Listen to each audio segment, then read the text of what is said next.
Sesampun pemargin Raina Nyepi, Desa Adat Kuta ngemargiang Majelangu, utawi pasar ring pesisi Kuta. Majelangu pinaka dresta sani patut kelestariang.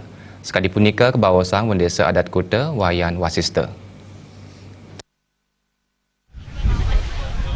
Rahina sesampun nyepi, Desa Adat Kuta ngemargiang Majelangu ring pesisi Kuta. Majelangu pindah ke Detamian Budaya sani kemargiang setungil warsa. Desa Adat Kuta wayan wasista mosang, Majelangu wantah nyerengang para pedagang sani mawit saking widangan Desa Adat Kuta. Wayan wasista latarang wentan pidung dasa pedagang saking Desa Adat Kuta nyerengin pemargin Majelangu puniki. Pedagang sani nyerengin ngerembe minikadi pedagang kuliner, pernak-pernik, busana, ladik wiyaden pedagang belakas. Kerama sani rawuh ring pemargin Majelangu mejantan kerama Adat Kuta, wiyaden kerama saking dura widangan irika kantos ring wisatawan mancanegara. Majelangu puniki kemargiang saking semeng kantos wengi, Rahina sesampune penyepian Rahina Dibi. Makna daripada Majelangu yaitu setelah kita seharian penuh kita melaksanakan berata penyepian, ya, tidak keluar, tidak bekerja, tidak makan dan lain sebagainya.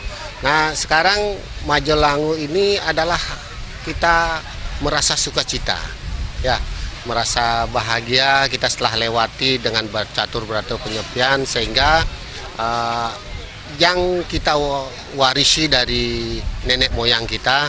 Nah, disinilah tempatnya kita bersilaturahmi, saling maaf memaafkan. Kemudian yang kedua, ini pasar Majelangu ini tujuannya juga mempromosikan kepada pariwisata bahwa di Desa Kuta ini juga banyak masakan-masakan tradisional, sehingga nanti masakan-masakan yang ini bisa dikenal oleh baik itu wisatawan mancanegara atau domestik. Nah ini dah daya tarik tersendiri bagi pariwisata kita.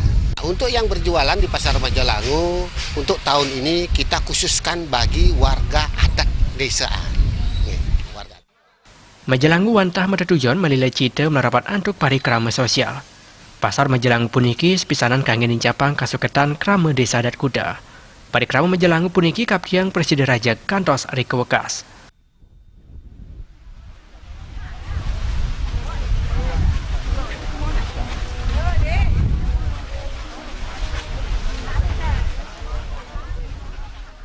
Joka Miwasa Putra Baltepi.